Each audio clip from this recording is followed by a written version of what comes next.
Bonjour, je m'appelle George St-Pierre, je viens de Montréal, au Canada. J'ai 22 ans et puis je vais faire mes débuts au UFC.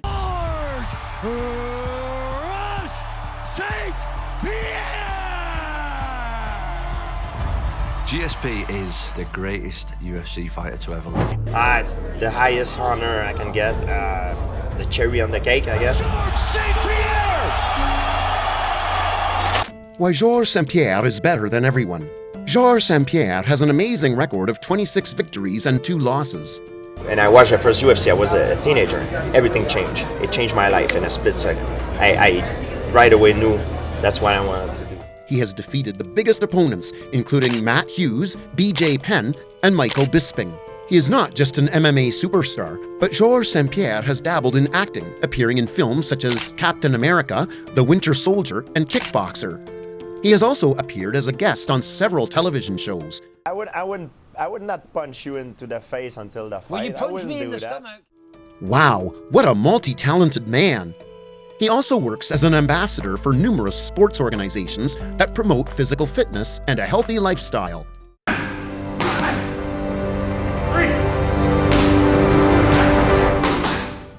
Now it is time to uncover how George St-Pierre took over the whole UFC world. Let's watch until the end. You will love it a lot. This building is as loud as any in mixed martial arts, especially when GSP is fighting. Before we get into his professional career, we should first learn about his childhood and early life. Did you know George St-Pierre grew up in a small town, just like many of us? Imagine the journey from Saint-Isidore, Quebec, to the UFC ring. What challenges do you think he faced? He is Roland and Pauline St-Pierre's oldest child, with 2 younger sisters. He is the eldest of their children. Both of his parents worked in the flooring and carpeting industry, with his mother working in a nursing facility. George St-Pierre experienced various forms of bullying from his older classmates when he was a child. Bullying behaviors included teasing, threats, physical attacks, and theft.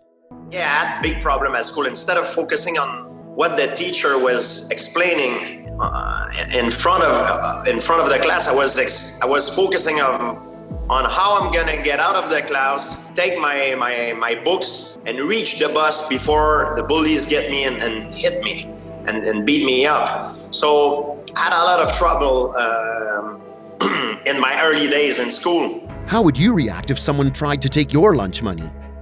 Remember when a bully slammed George's head against the table for just $5? What does that tell you about facing bullies? For example, when he was in 3rd grade, a bully tried to intimidate him by slamming his head against the table because he refused to give up his $5. St-Pierre's father taught him karate when he was 7 years old. So that's how I started karate at first, Kyokushin karate. Even though he eventually became very adept at the sport, his karate skills did not serve him well on the playground. On his website, St-Pierre said, "You can do all the karate you want, but when you're 8 or 9 years old and they're 12, when you're alone and there's 3 of them, you can't do anything." St-Pierre was referring to the fact that he was unable to accomplish anything. However, it is the truth. St-Pierre was just 12 years old when he received his 2nd dan in the Kyokushin karate black belt system. Self-defense became a passion because I started to collect metal and I became very good at it. When George was 16 years old, his instructor, Jean Couture, died of lung cancer. His karate instruction continued until his teacher passed away. During this time, St-Pierre grew interested in the sport after seeing footage of Brazilian fighter Royce Gracie competing in the first UFC event in 1993. Following that, he began training in other martial arts such as karate, boxing, Muay Thai, Brazilian Jiu-Jitsu, and wrestling. St-Pierre's early mixed martial arts training began at École Pierre Bédard in Saint-Rémy, Quebec. Ever tried doing a chin-up? George St-Pierre broke his high school record for the most chin-ups. How many chin-ups do you think you could do in a row? Well, first, discuss him and drop down your chin-up record in the comments below. He accomplished this by spending a significant amount of time in the weight room, which is now named after him. Following the death of his karate instructor, Jean Couture, St-Pierre worked closely with Christophe Midou, a heavyweight fighter in the Ultimate Fighting Championship who also practices martial arts. Midou is also called the French Hurricane. St-Pierre walked up to Midoux and convinced him to let him train at his club. Midoux was an MMA fighter. In 1997, he competed in his first amateur mixed martial arts fight, winning by knocking out a boxer with a kick to the head. He was victorious.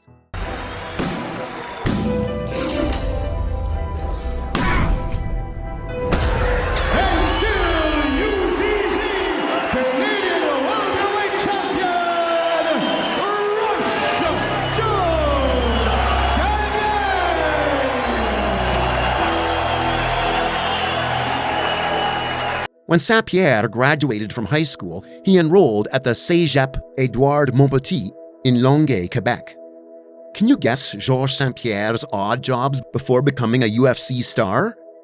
From bouncing at nightclubs to collecting garbage, his path to success was anything but ordinary. By the age of 20, St-Pierre had dedicated all of his time and efforts to becoming a professional fighter. After a while, he reflected, "When I was young, around 20 years old, I didn't give a damn about anything.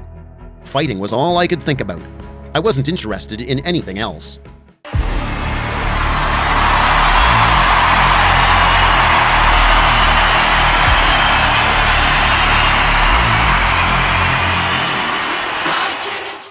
What does Georges St-Pierre's journey from amateur fights to his first professional victory teach us about perseverance in our careers?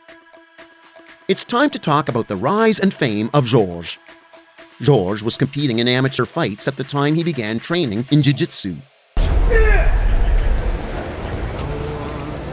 He won his first match when he was 16 years old. His first professional bout, however, came on January 25, 2002, when he defeated Ivan Menjivar via punches in a TKO at UCC 7. He then won 3 more fights in the UCC.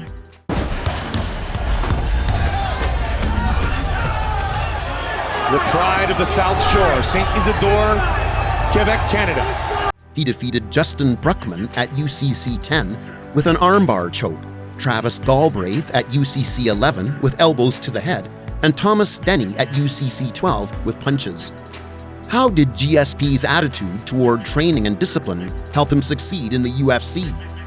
Consider his everyday program of different workouts. His final bout before joining the UFC was against Pete Spratt at TKO 14, which he won with a rear naked choke.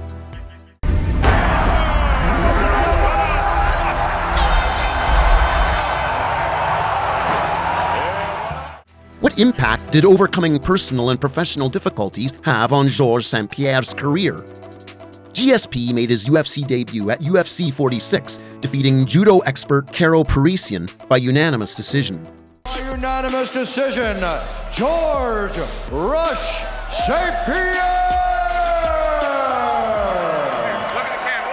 He went on to defeat Jay Huron at UFC 48 by TKO with punches to the head at 142 of the first round. The elbows are raining down, and it's over!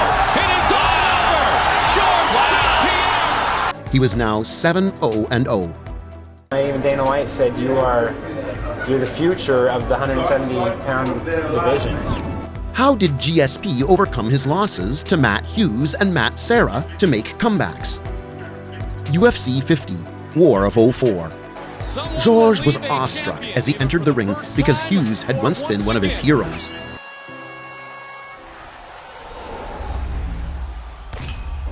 If St-Pierre was able to keep Matt Hughes from taking... He lacked the confidence to win the bout. His first round submission was 4:59. However, this would only motivate him. Matt Hughes submission, and it's all over! It's all over! Matt Hughes with a submission victory! Bang! Armbar over! Matt Hughes is once again the welterweight champ! Georges St-Pierre continuously strives to improve. Another Issa Toussaint interview quote, "Today, I'm doing boxing in the morning. Tonight, I'll do sprints," says St-Pierre. Tomorrow is jiu-jitsu in the morning, Olympic wrestling in the evening, and Friday is Muay Thai and techniques or swimming in the evening. My daily schedule lets me vary my workouts. In this discipline, being a complete fighter is key. After losing against Hughes, St-Pierre would avenge it. He defeated top opponents Dave Strasser at TKO 19 with a Kimura submission,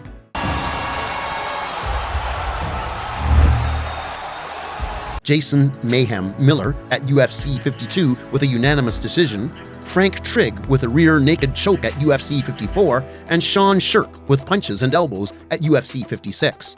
By George St-Pierre. Getting the wrestler on his back and doing some damage. Alright, it's time to discuss his remarkable fights. If you are enjoying this video, let's hit the subscribe button. GSP vs. BJ Penn, Part 1.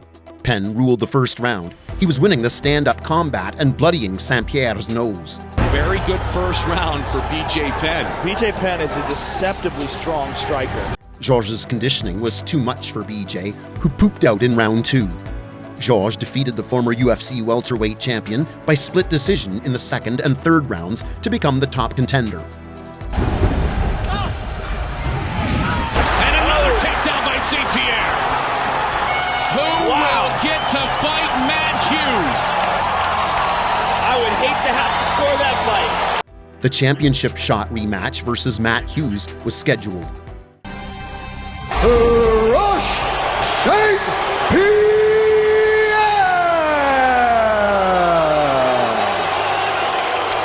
He is considered to be the most dominant welterweight fighter in UFC history.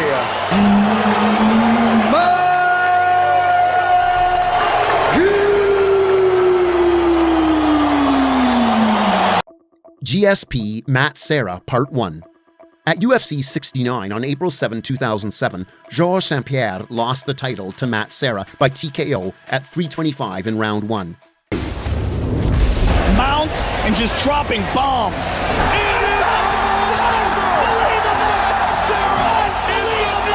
Matt Serra was an 11-1 underdog. St-Pierre first blamed his loss on personal issues, including his cousin's death and his father's illness. Angry at myself. I couldn't live without thinking about it. I was angry because I knew I was better than what I showed, what I did. He later said he shouldn't have made excuses and that Serra was the better boxer that night. Josh Koscheck versus GSP. At UFC 74 on August 25, 2007, St-Pierre defeated Josh Koscheck unanimously. Because Koscheck is a 4-time Division I NCAA All-American and NCAA wrestling champion, many anticipated he would be better on the ground, but George overpowered him, halting his takedown attempts and keeping the top position for most of the fight. George mimed putting the welterweight belt around his waist in the octagon before and after the bout. He became the top welterweight contender again after defeating Koscheck. It would be against Matt Hughes and Matt Serra's winner. Since Serra had to pull out of UFC 79 with a back ailment, St-Pierre fought Hughes for the interim welterweight championship. Matt Hughes versus GSP Part 3 reclaiming title. At UFC 79 on December 29, 2007, GSP defeated Matt Hughes again by armbar submission at 4:55 of the second round to capture the interim welterweight title. He's got a Kimura on one side, a possible triangle on the other. Hughes couldn't score against St-Pierre, who dominated the bout. George took Hughes to the mat frequently and escaped all takedown attempts. George Rush St-Pierre defeats Matt Hughes again!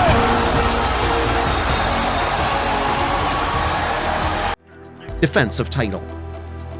GSP defended his championship against John Fitch at UFC 87, winning unanimously.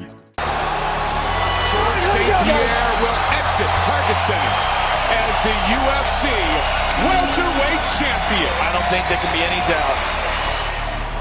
George again dominated the bout, knocking Fitch down with a variety of blows. After defeating John Fitch, one of the most anticipated MMA battles was set up. After the Fitch fight, BJ Penn publicly challenged St-Pierre to a rematch of their 2006 UFC 58 bout. GSP accepted. The rematch came at UFC 94 on January 31, 2009. The opening round was evenly contested. Penn dodged most GSP takedowns with his quickness and agility. Punches were traded. Bam! Ground and pound. In the second and third rounds, Penn was pooping out like in the first bout, giving St-Pierre the chance to control the rest of the fight. GSP got his first takedown in the second round and threw a Superman punch that bloodied Penn's nose in the third round, then brought him down again. GSP then took Penn down at will, passed his guard, and beat him brutally. The referee stopped the bout after the 4th round at Penn's cornerman Jason Perillo's request. St-Pierre won hands down. This time, last time I fought him, I won in a decision. This time I really wanted to take him out, and I'm glad that I did it. He's very tough. Penn subsequently remarked, "I was probably asleep because the fight was boring." He didn't remember the 3rd and 4th rounds. Penn was hospitalized after the bout and missed the press conference. The beating that he's taken from St-Pierre. Penn complained that GSP was too slippery to handle throughout the fight, and his camp accused St-Pierre of improperly spreading petroleum jelly to his back. Trainer was a very good trainer with a lot of experience, and leaving some of that residue on there was a great trick that's probably worked many other times before. Trust me, he's not the first one. If I cheat, yes, but not with the Vaseline. By hiring a man to kiss him in the mouth. After Penn requested an investigation, the UFC and Nevada State Athletic Commission investigated. All claims were false and did not warrant disciplinary action or investigation. According to GSP, the trick to catching an opponent with a Superman punch is to prepare it with kicks. Okay, let's discuss the fighting style of GSP that led him to his great victories. This directs your opponent's attention to defending against your leg attacks, freeing up their head for the blow. To set up a Superman punch, I like to start with a kick. I pretend to push the leg. At first, I pushed the leg. And then I fake the same thing with my leg and take the punch. Boom! GSP advises not to telegraph the technique when performing it. It's almost instinctive to cock your arm back before throwing punches, yet this informs your opponent of your intentions. To correctly execute a GSP-style Superman punch, sell the fake to the leg and deliver a clean, straight blow. The Superman punch is powerful enough to knock out an opponent, therefore there is no need to try to produce more strength. The mistake that people make is that they try to telegraph too much, GSP said. If I do this, my opponent will see it coming, so I keep my elbows stiff. GSP also emphasizes the significance of preparing the Superman punch technique with a few leg kicks. You want to kick with the leg on the same side as the punch. 1 or 2 kicks are sufficient to set the stage. At this moment, your opponent should be expecting more leg kicks from you, so you fake the leg you've been kicking while throwing the Superman punch. Your opponent should assume a low strike, leaving them vulnerable to a blow to the head. If you think that is his whole career, then you are missing out on something.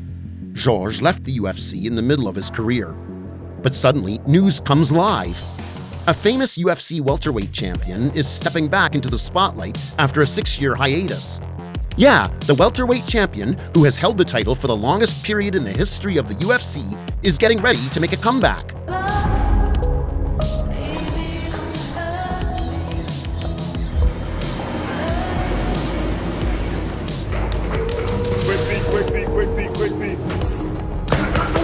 Fans will not be denied the opportunity to see GSP's return to the octagon, and there has not been a single word spoken regarding the possibility of a boxing match between Oscar de la Hoya and Dana White that Dana White has prevented from taking place. George St-Pierre will not fight again. I've been in this since I was 19 years old. I know the mentality of a fighter that wants to fight, and I know the mentality of a fighter that does not want to fight.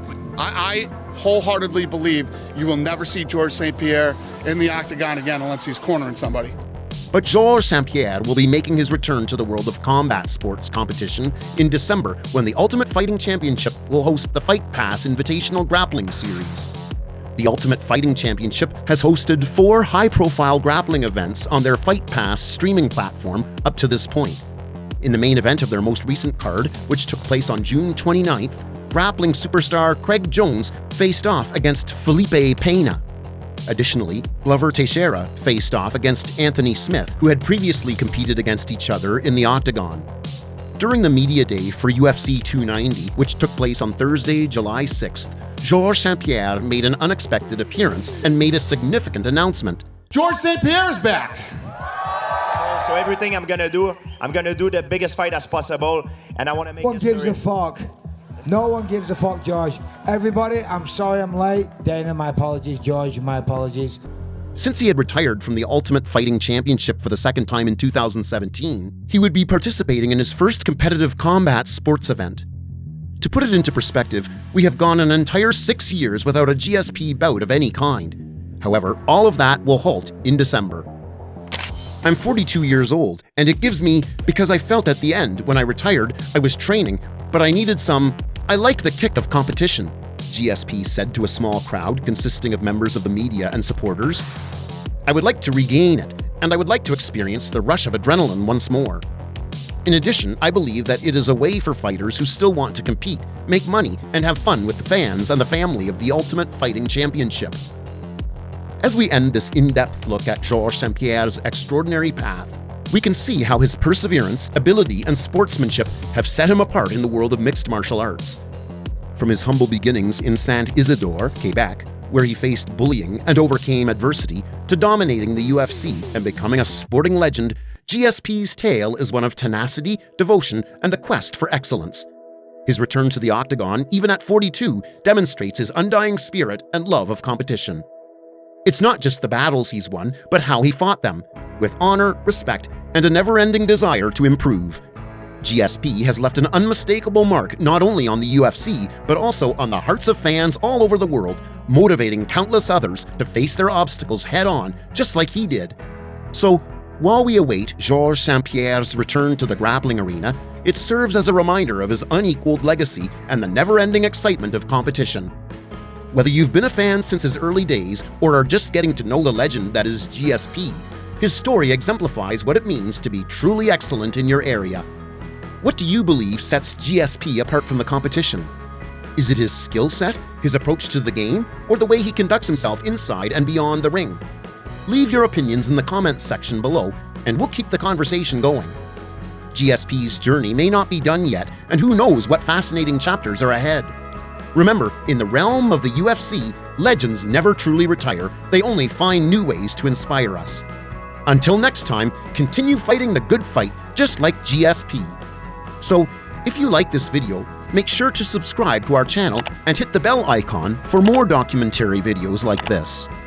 There's no tears. I'm very happy to do it. And I always said that I want to retire on my own and not be told to retire. So in combat sport, in full contact sport, that's how you should retire. You should retire on top.